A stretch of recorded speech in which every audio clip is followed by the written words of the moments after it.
கொரிந்தியர் 13ஆம் அதிகாரத்தை ஜோனி வாசிப்பாங்க, அவங்க கூட சேர்ந்து நீங்கள் எல்லாரும் வாசிங்க. 1 கொரிந்தியர் 13 எல்லாரும் எடுங்க. 1 கொரிந்தியர் 13ஆம் அதிகாரத்தை நம்முடைய மத்தியில் வந்திருக்கிற ஜோனியும் வாசிப்பாங்க மைக்கில்.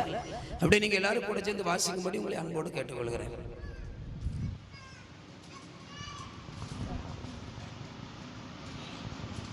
1 கொரிந்தியர் 13ஆவது அதிகாரம்.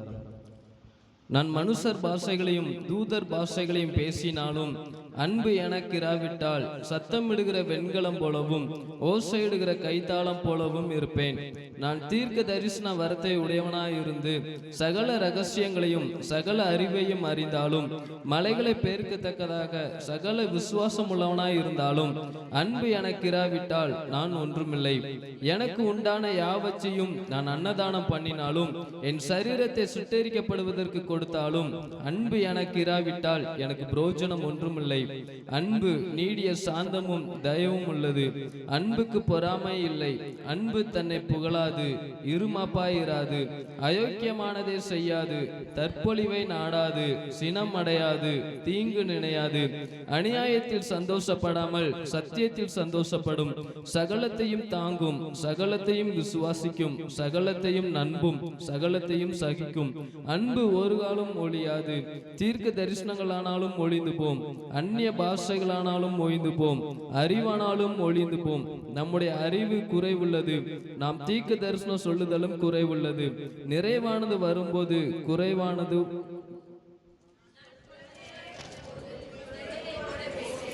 குழந்தையை போல சிந்தித்தேன், குழந்தையை போல் யோசித்தேன். நான் புருஷனான போதோ குழந்தைகள் கேட்சவைகளை ஒழித்து விட்டேன். இப்பொழுது கண்ணாடியிலே நிலநட்டமாய் பார்க்கிறோம், அப்பொழுது முகமுகமாய் பார்ப்போம். இப்போது நான் குறைந்த அறிவுள்ளவன், அப்பொழுது நான் அறியப்பட்டிருக்கிறபடியே அறிந்து கொள்ளுவேன். இப்பொழுது விசுவாசம், நம்பிக்கை, அன்பு இம்மூன்றும் நிலைத்திருக்கிறது. இவைகளில் அன்பே பெரியது. உட்காரலாம். கர்த்தருடைய பரிசுத்த நாமம் வாழ்த்தப்படுவதாக. கரங்களை உயர்த்தி எல்லாரும் ஒரு அல்லேலூயா சொல்லுமா? அல்லேலூயா, ஆமென். சத்தமா ஒரு அல்லேலூயா சொல்லுங்க, அல்லேலூயா.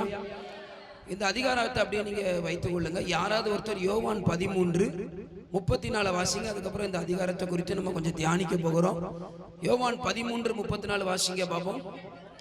நீங்கள் ஒருவரில் ஒருவர் அன்பாயிருங்கள், நான் உங்களில் அன்பாயிருந்தது போல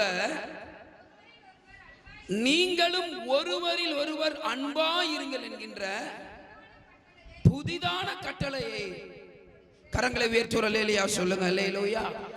ஆண்டவராகிய இயேசு ஒரு புதிய கட்டளையை கொடுத்தார். கவனிங்க. ஆண்டவராகிய இயேசு கிறிஸ்து தம்முடைய சீஷர்களை பார்த்து, ஜனத்தை பார்த்து ஒரு புதிய கட்டளையை கொடுத்தார். அது என்னவென்றால், நீங்கள் ஒருவரில் ஒருவர் எப்படியா இருக்கணுமா? அன்பாய் இருக்கணுமா? புதிதாய் திருமணம் முடிந்த அருமையான தம்பி யாவேஸ் ஜெர்லினுக்கு நான் சொல்லுகிற, கர்த்தருக்குள் சொல்லுகிற ஆலோசனை, அதே போல குடும்ப வாழ்க்கையில் வந்திருக்கிற எல்லா தேவ பிள்ளைகளுக்கு நான் சொல்லுகிற ஒரு ஆலோசனை என்னவென்றால், ஒருவரில் ஒருவர் அன்பாய் இருந்தால் அந்த குடும்பம் ஆசீர்வாதமாய் இருக்கும். கையை காணுமே, பக்கத்தில் கை கூடி சொல்லுங்க. ஆண்டவர் காட்டுகிற, வேதம் காட்டுகிற அன்ப ஒருவரில் ஒருவர் நீங்க கொடுத்துட்டீங்கன்னா பிரச்சனையே இல்லை, ஆசீர்வாதமா வளர்ந்துகிட்டே இருக்கலாம். நம்புறவங்க நல்ல கையை தட்டி கர்த்தரை மகிமைப்படுத்துங்க பாப்போம். ஹல்லேலூயா. அதே போல மகிமை இயேசுவுக்கே ஊழியம் ஆரம்பித்து 16 வருடங்கள் ஆகிறது. சாப்பாட்டு ஊழியம், ஓட்டோரத்தில் இருக்க தரித்திரல் கொடுத்து வருகிறோம். அதே போல ஜாமக்கார ஜெபம் ஆரம்பித்து 3 வருடம் ஆகிறது. டீம்ல இருக்கிறவங்களுக்கு நான் சொல்றேன், கவனிங்க, தம்பிமாருக்கும் சொல்றேன், நம்ம ஒருவரில் ஒருவர் ஆண்டவர் சொல்லுகிற அந்த அன்பை வெளிப்படுத்தினால் நம்ம டீம் வளர்ந்துகிட்டே இருக்கும். ஹல்லேலூயா, ஆமென், ஆமென். இதயத்தில் கை வச்சுல்லுங்க. ஆண்டவர் சொல்ற அன்பு குடும்பத்தில் இருக்குன்னா, டீம்ல இருக்கும்னா ஆண்டவர் ஆசீர்வதித்து உயர்த்துவார். நம்புறவங்க நல்ல சத்தமா கையை தட்டி ஒரு ஆமென் சொல்லுங்களேன். ஒருவரில் ஒருவர் அன்பா இருக்க வேண்டும். ஹல்லேலூயா, ஆமென். கவனிங்க. 1 கொரிந்தியர் 13க்கு வாங்க. இந்த அன்பை குறித்து ரொம்ப அழகா வேதம் சொல்லுது பாருங்க. முதல் 3 வசனத்தில் இருக்கிற காரியத்தை நான் கொஞ்சம் சொல்றேன். அன்புக்கு முன்ன எது நிக்க முடியாது தெரியுமா? பல பாஷைகள் நிக்க முடியாது. ஒரு ஆமென் சொல்லுங்களேன். நீங்க அப்படியே கவனிங்க. அன்புக்கு முன்ன எது நிக்க முடியாது? இப்போ கவனிங்க. முத்துக்குமாருக்கு இங்கிலீஷ் தெரியலாம், கவனிங்க, ஹிந்தி தெரியலாம், மலையாளம் தெரியலாம், தெலுங்கு தெரியலாம், ஐ நோ எவ்ரி லாங்குவேஜஸ் தெரியலாம், ஆனா என் அன்பு இல்லனா நான் ஜீரோ. என் படிப்பு வேஸ்ட். அடுத்து அந்நிய பாஷை, முத்துக்குமார் அப்படியே முழங்கல் பல பாஷை பேசலாம், ஆனா என் அன்பு இல்லனா அது ஜீரோ தான். நீங்க கவனிக்கணும், அன்புக்கு முன்ன அறிவும் ஒண்ணுக்கும் உதவாது, அந்நிய பாஷையும் ஒண்ணுக்கும் உதவாது. என்ன கையை காணும். அடுத்து பாருங்க, வேதம் சொல்லுது, நான் எவ்வளவு வரங்கள் இருந்தாலும், கவனிங்க, விசுவாசத்துல வர இருக்கலாம், தீர்க்க தரிசன வரல இருக்கலாம், சுந்தரின்னு கூப்பிடலாம், ஆமா கலா, ஆமா எதனாலும் கூப்பிடலாம், இவ்வளவு வரங்கள் இருக்கு, ஆனா என் அன்பு இல்ல. ஒருவர் காட்டுகிற அன்பு நான் குடும்பத்துல காட்டல, கவனி, நான் டீம்ல காட்டல, என் வரமும் ஜீரோ தான். அல்ல கவனிங்க தேவ பிள்ளையே, அன்பு இல்லாதவனுடைய அறிவு வேஸ்ட், அன்பு இல்லாதவனுடைய தீர்க்க தரிசனமும் வேஸ்ட், அன்பு இல்லாதவனுடைய அந்நிய பாஷையும் வேஸ்ட். பக்கத்துல கை கொடுத்து சொல்லுங்க, வேதம் சொல்லுகிற அன்பு இல்லைன்னா நீ எவ்வளவு அறிவாளியா இருந்தாலும், எவ்வளவு வரம் இருந்தாலும், நீ அந்நிய பாஷையை எப்படி பேசினாலும் அது ஜீரோ தானே தவிர அது ஹீரோவா மாற முடியாது. நல்ல கையை உயர்த்தி சத்தமா ஒரு அல்லேலூயா சொல்லுங்க பாப்போம். அடுத்து பாருங்க, அதுல சொல்லி விசுவாசம், பயங்கர விசுவாசம் இருக்கலாம், நம்ம கவனி, பயங்கர விசுவாசம் இருக்கலாம், நம்ம விசுவாசத்துல பயங்கர அற்புதம் நடக்கலாம், ஆனா என் என்ன இல்ல, அப்ப என் விசுவாசம் என்னதான் அடேங்கப்பா. கவனிங்க, நான் 50 வருஷம் விசுவாசியா இருந்தாலும் ஜீரோ தான். அடுத்து அதே இடத்துல முதல்ல 3 வருஷத்துல பாருங்க அன்னதானம், நான் நிறைய பேருக்கு சாப்பாடு கொடுக்கலாம், எப்ப கவனிப்பா, நான் நிறைய பேருக்கு என்னனாலும் பண்ணலாம், ஆனா என் என்ன இல்ல, அப்ப அந்த அன்னதானமும் வேஸ்ட் தான். இல்ல நான் தியாகியா இருக்கலாம், முழங்கால கரைக்கலாம், ஆமா அப்படியே ஆத்துமாக்களுக்காக தியாகம் பண்ணலாம், உயிரே கொடுக்கிற தியாகம் இருக்கலாம், ஆனா அன்பு இல்லனா அதுவும் ஜீரோ தான். புரிஞ்சவங்க ஒரு அல்லேலூயா சொல்லுங்க.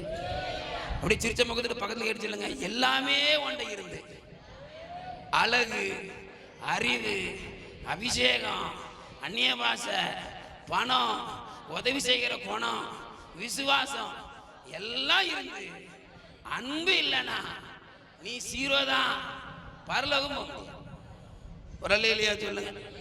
அப்ப அன்புக்கு முன்ன எல்லாம் தோத்து போகும். ஆமென். பக்கத்துல சிரிச்ச முகத்தோட சொல்லுங்க, கை கொடுக்காம சொல்லுங்க, அன்புக்கு முன்ன எல்லாமே தோத்து போகும். அல்லேலூயா. கையை வைத்து சத்தமா ஒரு அல்லேலூயா சொல்லுங்களேன். புதிதா திருமண வாழ்க்கையில இணைந்திருக்கிற ஜெர்லின் யாபேஸ், அன்புக்கு முன்ன எல்லாமே தோத்து போகும். ஆமென். ஆண்டவர் உங்களை எதிர்பார்க்கிறது அன்பு மட்டும்தான். அந்த அன்பை நீங்க காட்ட ஆரம்பிச்சிட்டீங்கன்னா உங்க குடும்ப வாழ்க்கை ஆசீர்வாதமா இருக்கும். அதே போல திருமண வாழ்க்கையில ஓடிக்கொண்டே இருக்கிற தேவ பிள்ளைகளுக்கு சொல்லுகிறேன், அன்பு இருந்தா குடும்பம் நல்லா இருக்கும். ஒரு ஆமீன் சொல்லுங்க, ஒரு முறை சொல்லுங்களேன், அன்பு இருந்தா விளங்கும். கை பிடிச்சு சொல்லுங்க, அன்பு இருந்தா எல்லா குடும்பமும் விளங்கும், ஊழியமும் விளங்கும். அன்பு இல்லைன்னா நம்ம ஒண்ணுமே இல்லை. கையை உயர்த்தி சத்தமா ஒரு அல்லேலூயா சொல்லுங்க பாவம். 13:8, 13:10, 13:13 என்ன தெரியுமா சொல்லுது? எங்க கவனிங்க, இதெல்லாம் வசனத்தை வாசிக்க நேரம் இல்ல. அன்பு வந்து நிலையானது. ஒரு ஆமேன்னு சொல்லுங்களேன். நிலையானது வேணுமா, நிலை இல்லாதது வேணுமா, எது வேணும்? எல்லாரும் சொல்லுங்க, அன்பு நிலையானது, அன்பு நிறைவானது. சொல்லுங்க, அன்பு என்னதான்? நிறைவானதுன்னா ஹோல்னஸ், ஃபுல்னஸ், பூரணமானது. அப்ப அன்பு இருக்கிறவன் பூரணமா இருக்கிறான். கையை வைத்து சத்தமா ஒரு அல்லேலூயா சொல்லுங்களேன். மூணாவது, அன்பு எல்லாவற்றை விட பெரியது. ஒரு அல்லேலூயா சொல்லுங்க, சேர்ந்து சொல்லுமா சொல்லுங்க. அன்பு நிலையானது, அன்பு பூரணமானது, அன்பு எல்லாத்தை விட பெருசு. பக்கத்துல தோளத்தில் சொல்லுங்க, நிறைவா இருக்கணுமா, நிலையானது வேணுமா, எல்லாத்தை விட பெருசு அன்புதான். சொல்லுங்க, அது உங்களுக்குள்ள இருந்தா நிலைச்சு நிப்பீங்க, பூரணமா இருப்பீங்க, நீங்களும் பெரிய ஆளா மாறலாம். நல்ல கையை உயர்த்தி சத்தமா ஒரு அல்லேலூயா சொல்லுங்க. நல்ல கரங்களை தட்டி கர்த்தருடைய நாமத்தை மகிமைப்படுத்துங்க பாவம். அல்லேலூயா. கவனிங்க, முதலாவது அன்புக்கு முன்ன எதுவுமே இல்லைன்னு சொல்லிட்டோம், ஆமாவா இல்லையா? என்னனாலும் ஒண்ணு இல்லை. ரெண்டாவது, அன்பு நிலையானது, போச்சே, பூரணமானது, ஆமா நிறைவானது, பூரணமானது, எல்லாத்தையும் விட பெரியது. அப்படிதானே ஜெர்லி? அது இருந்தா போதும், குடும்ப ஆசீர்வாதமா இருக்கும். அல்லேலூயா. யாபேசு நிலையானது, பூரணமானது, எல்லாத்தை விட பெரியது அன்பு மட்டும்தான். கையை வைத்து ஒரு ஆமீன் சொல்லுங்க. அடுத்து கணிங்க, அன்பு இல்லாதவனை குறித்து வேதம் என்ன தெரியுமா சொல்லுது? என் கூட சேர்ந்து சொல்லுவீங்களா? ஏன்னா இதெல்லாம் விளக்கமா சொல்ல நேரம் இல்லை. சொல்லுங்க, அன்பு இல்லாதவன் உயிர் இல்லாதவன். வெண்கலம் சொல்லிருக்கலாம், வெண்கலத்துக்கு உயிர் இருக்காப்பா? அப்ப அன்பு இல்லாதவன் செத்த போனோம். சொல்லுங்க, அன்பு இல்லாதவன் உயிர் இல்லாதவன். சில பேருக்கு வாயே வரமாட்டேன். சொல்லுங்க, இப்பமாவது அன்பா சொல்லுங்க. அன்பில்லாதவன், உயிர் இல்லாதவன், அன்பில்லாதவன், ஒன்றுமில்லாதவன், அன்பில்லாதவன், எதுக்கும் பிரயோஜனம் இல்லாதவன். எல்லாம் உள்ள இருக்கு நம்ம வசனத்தில். சொல்லுங்க, அன்பில்லாதவன், குறைவுள்ளவன், அன்பில்லாதவன், குழந்தை சுபாவம் உடையவன். அப்படின்னா அவன் இன்னும் வளரலன்னு அர்த்தம். 40 வயசுல அப்படின்னா அதுக்கு லூஸ் இருக்குன்னு அர்த்தம். ஆமாவா இல்லையா? மண்டைக்கு ஏதோ இருக்குன்னு அர்த்தம். ஆண்டவர் சொல்லாரு, உன்ட அன்பு இல்லைனா இன்னும் நீ பைத்தியம். அந்த குழந்தை இல்ல, பைத்தியக்காரனா இருக்குன்னு அர்த்தம். சொல்லுங்க, அன்பு இல்லாதவன், மங்கலான பார்வை உடையவன். பார்த்துக்கிடுங்க, அன்பு இல்லைன்னா உங்களை வேதம் என்ன சொல்லுதுன்னு. இப்ப எல்லாரும் சேர்ந்து சொல்லலாமா? எல்லாரும் ஒரு மாதிரி பாக்கிய. ஆமா, அப்படியே சிரிச்ச முகத்தோட பக்கத்துல நான் சொல்றதை சொல்லுங்க. உங்ககிட்ட அன்பு இல்லைன்னா நீங்களும் பிணம்தான், ஒண்ணும் இல்லாத ஆளு, ஒரு பிரயோஜனம் இல்லை, குறைவுள்ள ஆளு, குழந்தையா இருக்க, மங்களா இருக்க. அன்பு இருந்தா இது எல்லாம் மாறும். எத்தனை பேருக்கு ஆசை? நல்ல கையை தட்டி கத்தர மகிமைப்படுத்துங்க. நல்ல கையை தட்டி கத்தர மகிமைப்படுத்து. அல்லேலூயா. சத்தமா ஒரு அல்லேலூயா சொல்லுங்களேன். சத்தமா கரங்களை உயர்த்தி ஒரு அல்லேலூயா சொல்லுங்க. எத்தனை பேருக்கு ஆசை? என் வீட்டில் அன்பு இருக்கணும் ஆண்டவரே, நான் அன்பா இருக்கணும். அன்பு தான் பூரணமானது. ஆமென். எங்க இந்த பைபிள் வசனத்தோட கடைசி நிறைவானது வரும் பொழுது, அல்லேலூயா. சரி, அன்பு இருக்கவங்களை எப்படி கண்டுபிடிக்க முடியும்? ஆண்டவர், நான் அன்பா இருக்கணும், என் வீட்டில் என் டீம்ல அன்பா இருக்கணும்னா முதலாவது சுபாவம் என்ன தெரியுமா? அன்பு நீடிய சாந்தம் உள்ளது. நீடிய சாந்தமா இருக்கவங்க ஒரு அல்லேலூயா சொல்லுங்க. பொய் சொல்லாம, நான் வீட்டில் கோவப்பட மாட்டேன் பிரதர், மாட்டேன் பிரதர், நான் சாந்த சொரிவி பிரதர். ஆனா இயேசுவின் அன்பு இருந்தா இருக்கணும்ல. இல்ல, நீங்க சிரிப்பா கேட்டாலும் கவனிங்க, சிரிப்பா கேட்டாலும் இதான் உண்மை. உனக்குள்ள உண்மையான தேவ அன்பு இருந்தா நீ சாந்தம் உள்ள பிள்ளையா இருப்ப. நீ இன்னும் சென்னாயா இருக்கனா, உன்ட பொறுமை இல்லைனா உன்ட ஆண்டவரே இல்லைன்னு அர்த்தம். பக்கத்துல கை கொடுங்க. கை போவாதுல, எல்லாம் அப்படியே குஷ்டமுத்தி போயிட்டு கை கொடு சொல்லுங்க. என்ன சாந்தமா இருக்கியா? சாந்தமா இருக்குன்னா உன்ட அன்பு இருக்குன்னு அர்த்தம். இல்லைன்னா நீ அறகுற பார்வைதான். ஆண்டவர் பார்க்கும்போது உன்னை இப்படி குருடியா தான் பார்ப்பார். ரெண்டாவது, அன்பு தய உள்ளது. கையை வைத்து ஒரு அல்லேலூயா சொல்லுங்க. என்ன உள்ளது? ஒரு பிச்சைக்காரன் வந்தா கூட 10 ரூபா கொடுக்க தோணும். ஒரு ஆமீன் சொல்லுங்க. கஞ்ச பயலா இருக்க மாட்டேன். நான் அல்லேலூயா வர மாட்டேங்குது. எங்க குடும்பத்துல மட்டும் அன்பு இருந்துச்சுன்னா எப்படி இருக்கும்? இப்ப எனக்கு சாந்த குணம், என் மனைவிக்கு சாந்த குணம் இருந்தா எப்படி இருக்கும்? குடும்பம் எப்படி இருக்கும்? அழகா இருக்கும். என்ன என்ன எல்லாரும் பொறாமையா? அல்லேலூயா. செர்லின் மட்டும் எங்க யாபேசு அப்படியே சாந்த குணமா இருந்துட்டோம்னா குடும்பம் அழகா இருக்கும். ஒரு ஆமீன் சொல்லுங்க. அதே போல டீம்ல என்ன இருக்கணும்? சாந்த குணம் இருக்கணும். ஒரு ஆமீன் சொல்லுங்க. சாந்தான் பேர் வச்சிருப்பா, 1ஆம் நம்பர் ரவுடியா இருப்பா. பாத்திருக்கீங்களா? அன்புக்கணின்னு பேர் வச்சிருப்பா, அவளுக்கும் அன்புக்கும் சம்பந்தமே இருக்காது. நம்ம குடும்பத்துல அன்பு இருந்தா சாந்தம் இருக்கும், தயவு இருக்கும், அன்புக்கு பொறாமை இல்லை. ஒரு ஆமீன் சொல்லுங்க. ஒரு அல்லேலூயா சொல்லுங்க. அண்ணன் முன்னாடியை பார்த்தா பொறாம வராது. ஒரு அல்லேலூயா சொல்லுங்க. தம்பியை பார்த்தா பொறாம வராது. தம்பி பொண்டாட்டியை பார்த்தா பொறாம வராது. நாத்தனாரை பார்த்தா பொறாம வராது. கொழுந்தனாரை பார்த்தா வராது. ஆமென், ஆமென். பக்கத்துல எடுத்துருங்க. சிரிப்பா கேட்டாலும் இதான் சத்தியம்.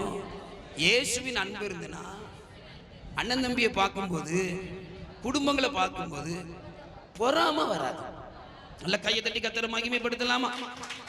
அல்லேலூயா. ஆமென். ஜெர்லின் ஆசீர்வாதமா இருக்க போற, யாபேஸ் ஆசீர்வாதமா இருக்க போறான். இது இப்படியே ஆமீன் சொல்லணும்.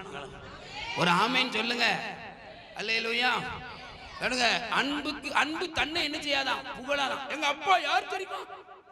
புருஷன்ட எங்க அப்பன். இங்க பாரு, கல்யாணம் முடிஞ்சது பிறகு உன் குடும்பம், உன் அப்பன் அதெல்லாம் சொல்லக்கூடாது. அதமே புருஷனுக்கும் சொல்ல, நான் யார் தெரியுமா சொல்லக்கூடாது. இந்த ஒன்ன நீ நம்ம பெருமை பார்க்கணும். குடும்பத்துல ஆசீர்வாதம் இருக்காது. என்னங்க ஒரு ஆமீன் சொல்ல மாட்டீங்க? நீங்க எல்லாரும் பார்க்கறத பார்த்தா உடனே தெரியுது. நாங்க சொல்லி இருக்கோம் பிரதர்.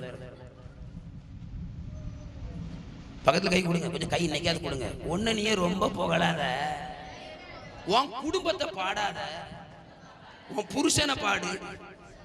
நீங்க சொல்லுங்க, பொண்டாட்டிய பாடுங்க, குடும்பம் விளங்கும். நல்ல கையை தட்டி கத்திரமாக்கி. இதான் அன்பு, இதான் அன்பு.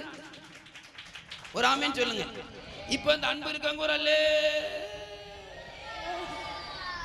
ஜெர்லின் ஒரு நாள் என்ன சொல்லக்கூடாது, எங்க அப்பா அப்படி சொல்லக்கூடாது. உனக்கு அப்பா யாபேஸ் தான். ஒரு ஆமேன்னு சொல்லு ஜெர்லின். அதே போல ஜெர்லின் யாபேஸ் தாடி கிடிக்கு திமிரா இருக்கக்கூடாது. உனக்கு எல்லாமே வாதான். ஒரு அலேலியா சொல்லுங்க. ஆமா, இதான் அன்பு, இதான் ஆண்டு. அயோக்கியமானது செய்யாது. ஒரு ஆமேன்னு சொல்லுங்களேன். குடும்பத்தை கெடுக்காது, கெடுத்து பேசாது. அடுத்து தற்பொழிவை என்ன செய்யாது, நாடாது. ஒரு ஆமேன்னு சொல்லுங்களேன். அடுத்து சினம் அடையாது, கோபம் வராது. நிறைய வீட்டுல பாத்தீங்கன்னா கோபம் தான். கோபம் ஒரு செகண்ட்ல குடும்பத்தை அழிச்சிருங்க. இயேசுவின் அன்பு இருந்தா எல்லாம் மாறும். ஒரு ஆமேன்னு சொல்லுங்க. அல்லேலூயா. பின்னால முன்னால பார்த்து சொல்லுங்க, இயேசுவின் அன்பு இருந்துச்சுன்னா சீக்கிரத்துல கோபப்பட மாட்டியா. அல்லேலூயா. அநியாயத்தில் சந்தோஷப்படாமல் எதுல சந்தோஷப்படும், சந்தோஷப்படாம. அடுத்து எனக்கு ரொம்ப பிடிச்சதுன்னு தெரியுமா, சகலத்தையும் தாங்கும். ஒரு ஆமேன்னு சொல்லுங்களேன். குடும்ப வாழ்க்கையில அன்பு மட்டும் இருந்துன்னு சொல்லுங்க, ஏசப்பா கொடுக்குற அன்பு சகலத்தையும் தாங்கி போவீங்க, சகிப்பீங்க. இந்த சகிப்பு தன்மை புருஷனுக்கு கொஞ்சம் வருமானம் இருந்தாலும், வீடு இல்லாட்டி எது இல்லாட்டி அதை தாங்கி, அதை சகிச்சு, குடும்பத்துல என்னதான் பிரச்சனை வந்தாலும் அதை அட்ஜஸ்ட் பண்ணி, அது தேவ அன்பு இருந்தா மட்டும்தான் முடியும். என் மனைவிட்ட நான் ஒன்னே ஒரு காரியம் அவளை குறித்து பெருமையா சொல்றது என்னன்னா, 12 வருஷம் ஆச்சு ஒரு நாள் அவன் அம்மைக்கு போன் பண்ணி எனக்கு சொன்ன அப்படி சொன்னதே கிடையாது. எங்க அத்தை பக்கத்துல இருக்காவ, 12 வருஷம் ஆச்சு ஒரு நாளாவே அம்மைக்கு போன் பண்ணி, நாங்க சண்டை போட்டிருக்கோம், பேசாம கூட ஒரு நாள் இருந்திருக்கோம், ஆனா ஒரு நாள் அவங்க அம்மாக்கு உடனே பண்ணி அம்மா சொன்னதே கிடையாது. போன் எடுத்தோன்னு சிரிச்சு தான் பேசுவோம். அதே போல காய்ச்சல் இருந்தாலும் பலவீனத்தில் இருந்தாலும் ஒரு நாள் அவங்க அம்மாட்ட சொன்னது கிடையாது. ஆனா இன்னைக்கு பொம்பளை பில் பண்ற தப்பு என்னன்னா அப்படிங்கிறதுல, ஹலோ மைக் டெஸ்டிங் 1 2 3, இது வந்து குடும்பத்தை அழிச்சிரும், குடும்பத்தை அழிச்சிரும். கஷ்ட நஷ்டத்தை என்னைக்கு நீங்க சகிச்சு வாழ பழகுறீங்களோ அன்னைக்குதான் இயேசுவின் அன்பு உங்களுக்குள்ள இருக்குன்னு அர்த்தம். இல்லைன்னா ரீவா ரபா ரபானாலும் உன் ரவையை கொண்டு குப்பையில போடுங்க. உன் அந்நிய பாச ஜெபம் வேஸ்ட் தான். அன்பு இருந்தா சகிக்கிற குணம் இருக்கும். பக்கத்துல கேட்டு சொல்லுங்க, எல்லாரும் ஒரு போல இருக்க மாட்டாங்க. சொல்லுங்க, ஒன்ன மாதிரி உன் புருஷன் இருக்க மாட்டான், நீங்க பொண்டாட்டின்னு சொல்லுங்க. ஆமா, மாமியா இருக்க மாட்டாங்க, மாமனார் கிடைக்காது, அப்படி இப்படி இருக்கதான் செய்யும். சொல்லுங்க, நினைச்சதுலாம் கிடைச்சதுன்னா நீ இயேசுவே இல்லைன்னு சொல்லிடுவ. அப்படி இப்படி குடும்பத்துல இருக்கத்தான் செய்யும். ஆனா அதை சகிச்சு பொறுத்து சண்டை போடாம கொண்டு போனா இயேசுவின் அன்பு குடும்பத்துல இருக்குன்னு அர்த்தம். நல்ல கையை தட்டி கத்தர மகிமைப்படுத்தலாமா? நல்ல கையை தட்டி கத்தர மகிமைப்படுத்தலாம். அல்லேலூயா சொல்லுங்களேன். காலையில ஜெபம் பண்ணும்போது ஆண்டவர்கிட்ட பேசினாருங்க. நான் வந்து வேற காரியம் எடுத்துட்டு இல்லப்பா, நீ அன்பை பத்தி பேசு. என்னுடைய அன்பு குடும்பத்துல இருந்தா சகிச்சு போற சுபாவம் இருக்கும், பொறுத்து போற சுபாவம் இருக்கும். எதுக்குமே சின்ன சின்ன விஷயத்தை பெருசாக மாட்டாங்க.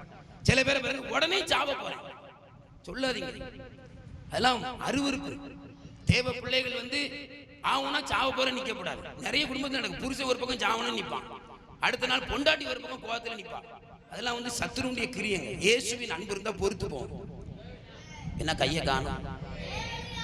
அல்லேலூயா. ஆண்களுக்கு ஒன்னே ஒன்று சொல்றேன், இயேசுவின் அன்பு உங்களுக்குள்ள இருந்தா சகிச்சு போற சுபாவம் இருக்கும். என்ன ஆமீன் சொல்ல மாட்டீங்கல? இல்ல கல்யாணம் முடிச்சவங்க இருந்தா ஒரு அல்லேலூயா சொல்லுங்களேன். பொறுத்து சகிச்சு குடும்பத்தை கட்டி கொண்டு போறவன் தான் இயேசுவின் அன்புள்ள நல்ல புருஷன். உன் குடும்பத்தையும் கொண்டு போனோம், உன் மனைவி குடும்பத்தையும் கொண்டு போனோம், கரெக்டா கொண்டு போனோம், கரெக்டா நூல் பிடிச்ச மாதிரி கொண்டு போனோம். இயேசு அன்பு இருந்தா கொண்டு போகலாம்.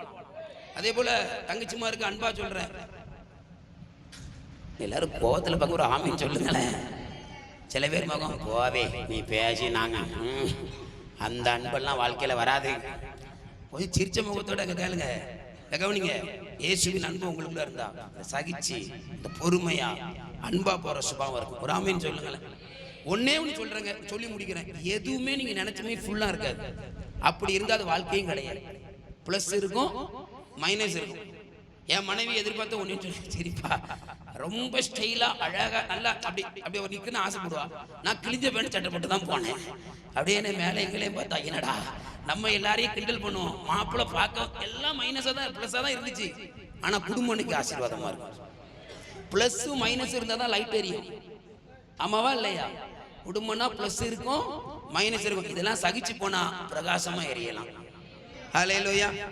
ஒரே ஒரு முறை அப்படியே பக்கத்துல இனிமேலாவது மனம் திரும்புங்க. குடும்ப வாழ்க்கையில இயேசுவின் அன்பு இருந்துச்சுன்னா சகிச்சு பொறுமையா போகலாம். ஆசீர்வாதம் இருக்கும், சொல்லுங்க, நிறைவு இருக்கும், பெரிய ஆளா உயர்த்துவாரு, அநேகருக்கு ஆசீர்வாதமா வைப்பாரு. நல்ல கையை தட்டுங்க. லோயர் ராஜா சேர்ந்து நல்ல கையை தட்டுற சிரிச்ச முகத்தோட. ஹல்லேலூயா. ஸோ அந்த அன்பை நமக்கு கர்த்தர் தரும்படியாக ஒரு விஷயம் ஜெபிக்கலாம். அதுக்கப்புறம் நம்ம மத்தியில் வந்திருக்கிற புது ஜோடிகள் வந்து ஒரு பாடலை பாடி சாட்சி சொல்லுவாங்க. ஜெர்லின்னு 2 நிமிஷம் சாட்சி சொல்லணும், யாபேசும் சொல்லணும். எனக்கு சாட்சி சொல்ல தெரியாதுன்னா நின்று சாப்பிடக்கூடாது, சாப்பிட தெரியாதுன்னு. அதனால 2 பேரும் வந்து சந்தோஷமா சாட்சி சொல்லணும், சரிங்களா? எல்லாரும் ஜோம் இல்லாம வலது கருத்து உயர்த்துங்க. அந்த அன்பை எங்களுக்கு தாங்கன்னு பக்கத்துல கைப்பிடிங்களேன். இன்னைக்கு அது கைப்பிடிங்க பக்கத்துல கைப்பிடித்து இயேசுவே இந்த 1 கொரிந்தியரில் சொல்லப்பட்ட இந்த இயேசுவின் அன்பை எங்களுக்கு தாங்கன்னு சொல்றாங்க. ஜோம் பண்ணுங்க கொஞ்சம் வாயை திறந்து ஜோம் பண்ணுங்க. குடும்ப வாழ்க்கையில இயேசு அன்பை எதிர்பார்க்கிறாருங்க. ஒருவேளை நீங்க யோசிக்கலாம், இந்த அன்புலாம் நம்ம வாழ்க்கையில வர முடியுமான்னு. இயேசு நினைத்தால் கொண்டு வருவார். இயேசு நினைத்தால் உங்களுக்குள்ள அந்த அன்பை தர முடியும். பொறாமை இல்லாத, பெருமை இல்லாத, புகழாத, கோபப்படாத, சகிக்கிற அன்பை இயேசுவால மட்டும்தான் தர முடியும். கேளுங்க எல்லாம் கைப்பிடிச்சு ஆண்டவர், இந்த அன்பு எங்களுக்குள்ள வந்துட்டுனா எங்க குடும்பம் நிறைவா மாறி இருப்பா, எங்க குடும்பம் ஆசீர்வாதமா மாறி இருப்பா, எங்க குடும்பத்துல இயேசு இருப்பாரப்பா. சொல்லுங்க கையை பிடிச்சு எல்லாரும் கேளுங்க. எங்க டீம்ல அந்த அன்பு இருந்துச்சுன்னா சகிச்சு போவுங்க. டீம்ல அந்த அன்பு இருந்துச்சுன்னா ஒருத்தர் சகிச்சு போவோம். ஒருத்தருக்கு இருக்கிற குறையை நம்ம பெருசா பார்க்க மாட்டோம். இயேசுவின் அன்பு இருந்தா பொறுத்து போவோம். இயேசுவின் அன்பு இருந்தா கோபம் வராது. இயேசுவின் அன்பு இருந்தா பகை வராது. இயேசுவின் அன்பு இருந்தா அநியாயம் செய்ய தோணாது. அந்த இயேசுவின் அன்பை ஆண்டவர் நமக்கும் நம்முடைய குடும்பத்துக்கும் விசேஷமாய் யாபேசுக்கும் ஜெர்லினுக்கு கர்த்தர் கொடுத்தார். நம்புறவங்க நல்ல கையை தட்டி கர்த்தரை மகிமைப்படுத்தலாமா? நல்ல கரங்களை தட்டி ஒரு ஆமென். ஹல்லேலூயா. நம்ம மத்தியில வந்திருக்கிற புதுமண தம்பதிகள் வந்து ஒரு பாடலை பாடி அவங்க சாட்சியை பகிர்ந்து கொள்வார்கள். அதுக்கப்புறம் நமக்கு அன்பின் விருந்து உண்டு. வாங்க யாபேஸ், வாங்க.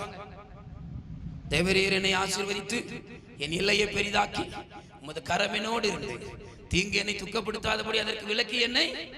யாபேஸ் ஜெபித்தான், அவனை கணம் பெற்றவனாய் மாற்றினார். பிள்ளையும் கர்த்தர் மாற்றி இருக்கிறார். ஒரு கையை காணுமே. விசேஷமா கனகக்காக ரொம்ப நன்றி செலுத்துறேங்க. உண்மையிலே கர்த்தர் உங்களை ஆசீர்வதிப்பார். இந்த வீட்டில் 10 கல்யாணம் நடந்திருக்கு.